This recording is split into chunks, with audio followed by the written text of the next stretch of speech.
अस्सलामु अलैकुम वरहमतुल्लाहि वबरकातुह। मोहतरम भाइयों, बुज़ुर्गों, दोस्तों, ये हमारा इस्लाह मुआशरा का 1246वां सबक है।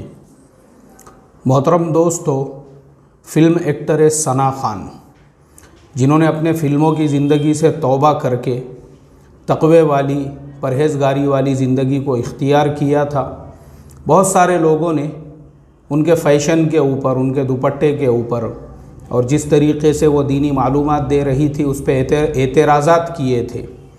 उस वक्त में हमने मुस्तकिल एक सबक दिया था, 1221वां सबक, जिसके अंदर हमने तफसील के साथ में ये बताया था कि जो लोग सना खान के ऊपर एतराज़ करने वाले हैं उनका एतराज़ करना बिल्कुल गलत है, इसलिए कि एक ऐसी ज़िंदगी, फ़ैशन वाली ज़िंदगी, फ़िल्मों वाली ज़िंदगी को लात मार कर, ठोकर मार कर उसने तक़वे और परहेज़गारी वाली जो ज़िंदगी इख्तियार की है, अल्लाह तबारक व तआला के नज़दीक उसकी तौबा, उसका मकाम, उसका मर्तबा फ़िलहाल वो ऐसा है कि वह हाथ उठाकर जो दुआ मांगे अल्लाह उसकी दुआ को कबूल कर लेंगे, इसलिए कि इसकी तौबा जो है वो सच्ची है, पक्की है, दिल की गहराइयों से है। मेरे मोहतरम दोस्तों, हमारे उस सबक के बाद भी बहुत सारे लोगों ने एतराज़ात किए थे और बहुत सारी पुरानी मिसालें दी थी। हमने तब भी यही कहा था, देखो, अल्लाह की ज़ात से नाउम्मीद नहीं होना चाहिए और हमेशा पॉजिटिव सोचना चाहिए। किसी के बारे में भी कोई निगेटिव या कोई गलत बात नहीं सोचना चाहिए कि यह आदमी हिदायत के रास्ते पे रहेगा, नहीं रहेगा, इसके हम ज़िम्मेदार नहीं हैं। लेकिन उसने तौबा की, सीधे रास्ते पे चल रहा है, तो हमने खुश होना चाहिए और उसके लिए दुआएं करना चाहिए। मेरे मोहतरम दोस्तों, वही सना खान जिसने ग्लैमर्स की दुनिया को लात मार दिया था, ठोकर मार दी थी और उसके बाद तक़वे परहेज़गारी वाली ज़िंदगी को इख्तियार किया था, गुज़िश्ता कल यानी जुमा के मुबारक दिन, जुमा की नमाज के बाद गुजरात के अंदर एक शहर है अंकलेश्वर, वहाँ की जो मरकज़ी मस्जिद है, उस मस्जिद के अंदर वहीं के एक मुफ्ती साहब है, मुफ्ती अनस सैयद साहब, उनके साथ में उनका निकाह मुनाक़िद हुआ। माशाअल्लाह, मुझे जब ये इत्तला मिली और जब ये ख़बर मुझे पहुंची तो दिल की गहराइयों से, मेरे दिल से उनके लिए दुआएं निकली। मैंने कहा, वाकई में भी सना खान के ये दोनों अमल, एक तो ग्लैमर्स की दुनिया को लात मारना, फ़िल्मों की ज़िंदगी को छोड़कर तौबा इस्तिग़फ़ार करके परहेज़गारी वाली ज़िंदगी को इख्तियार करना, और अब ये जो उनका सेकंड स्टेप है कि एक मुफ्ती से, एक आलिम दीन से निकाह करना, ये इस बात के ऊपर मुहर लगाता है कि वाकई में भी उनका दिल अल्लाह की ज़ात से जुड़ चुका है। अल्लाह तबारक व तआला ने पूरी तरह से उनके दिल को हिदायत के लिए कबूल कर लिया। इसीलिए हमारे आज के ज़माने में जो आम लड़कियां हैं, आम लड़कियां, खेड़े की, देहात की, जिनको ढंग से बात करना नहीं आता है, फ़ैशन तो बहुत दूर की बात, वैसी लड़कियों के ये मसाइल है कि वैसी लड़कियां भी किसी दाढ़ी वाले से, टोपी वाले से, मौलाना से और मुफ्ती साहब से तो दूर की बात है, अगर दाढ़ी वाला, टोपी वाला डॉक्टर है, इंजीनियर है, प्रोफेसर है, गवर्नमेंट जॉब करने वाला है, तो उससे भी निकाह करने के लिए तैयार नहीं है। क्योंकि मैं हमेशा बताते रहता हूँ कि मैं इमामत की खिदमत अंजाम देता हूँ, तो मेरे पास में ऐसे बहुत सारे मसाइल आते हैं। हमने खुद ऐसे लड़के जो पूना के अंदर नामवर आईटी कंपनी में जॉब करते हैं, इंजीनियर है, सैलरी जो है तकरीबन उनकी 80-90 हज़ार रुपये महीने की है, और ऐसे गांव खेड़े की लड़कियां, जिन गांव खेड़ों का कभी किसी ने नाम भी नहीं सुना, हमने जब उनके निकाह की बातचीत चलाए तो लड़की ने सिर्फ ये बोलकर रिजेक्ट किया कि मुझे कुछ लेना देना नहीं है। बोले, किस आईटी कंपनी में जॉब करता है, उसका सैलरी पैकेज कितना है, मुझे तो एकदम यानी नंगे टाइप का लड़का चाहिए, जो बिल्कुल जो है, जिसका आधा पैंट जो है नीचे खिसका हुआ है और आधा शटर खुला हुआ है, आधी दुकान जिसकी नज़र आ रही है, एकदम सुकड़ा मुकड़ा जो है, देखने में सूरत भी एकदम सेमड़ी चिपड़ी हो तो भी चलेगा, बाल जो है पूरा बाजू से टकला किया हुआ है और ऐसे पूरे जो है बालों का ऐसा झोपड़ा जिसके अंदर हरे, पीले, उदे, नीले, काले, गुलाबी कलर मारे हुए हैं, वैसा मुझे चलेगा। बोले, मुझे दाढ़ी टोपी वाला नहीं चाहिए। भले वैसा लड़का जो है वो कमाता ना हो, बेकार हो, घर पे जो है बाप की जान पे बैठा हुआ हो, तो भी उसको कोई एतराज़ नहीं है, मगर दाढ़ी टोपी वाले से एतराज़। अल्लाह हिफाजत फरमाए। खुद मैं आपको जो है प्रैक्टिकल बात बता रहा हूँ, ऐसा मेरे साथ में कई रिश्तों के मामले में हो चुका है।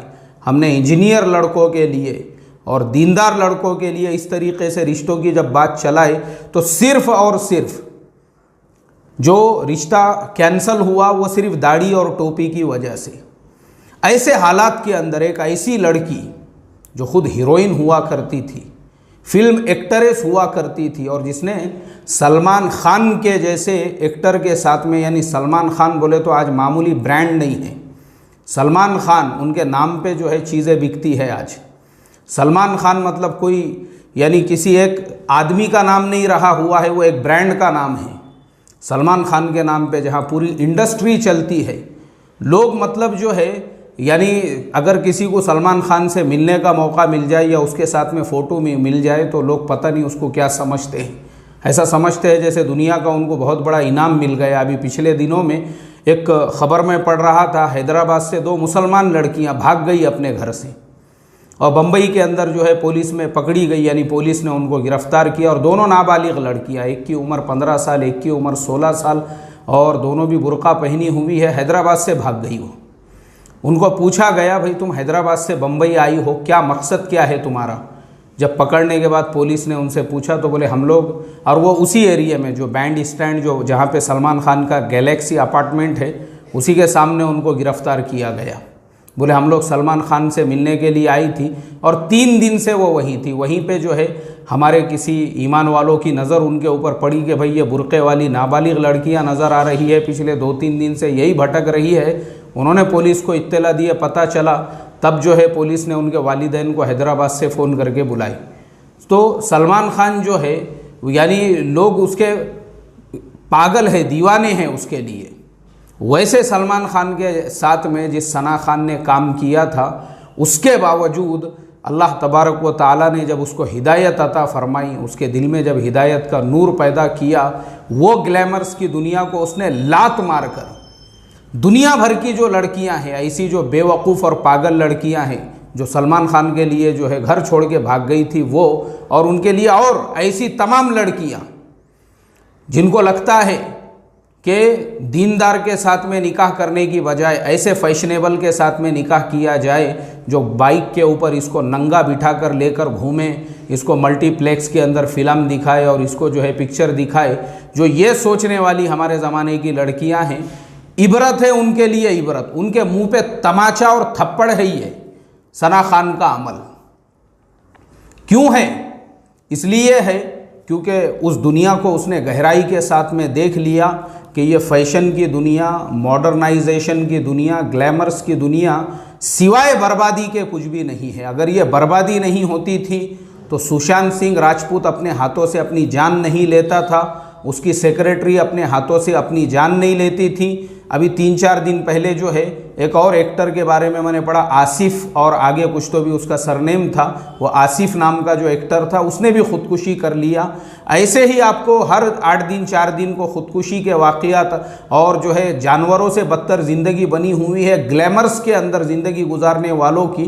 तो सना खान ने ये सब चीज़ों को करीब से देखा था, उसकी आंखें खुल गई, उसके समझ में आ गया कुछ फ़ायदा नहीं है ये दुनिया की ज़िंदगी, कुछ नहीं है। जो कुरान पाक में अल्लाह तबारक व ताला ने दुनिया की ज़िंदगी को जो खेल तमाशा कहा है और शैतान का मकरो फ़रेब कहा है, बिल्कुल बरहक है, वही बात बिल्कुल सही है। और असल ज़िंदगी तो आखिरत की ज़िंदगी है, क्योंकि मरना तो है दुनिया में, भले तुम ग्लैमर्स की ज़िंदगी गुजारो या सादगी वाली, मरना तो है। असल ज़िंदगी आखिरत की है, ये चीज़ उसके समझ में आ गई। इसीलिए उसने ये कदम उठाया कि नहीं भाई, मुझे ग्लैमर्स की दुनिया ज़िंदगी नहीं चाहिए, मुझे कोई मॉडर्न और फैशनेबल लड़का अपने ज़िंदगी का लाइफ पार्टनर नहीं चाहिए।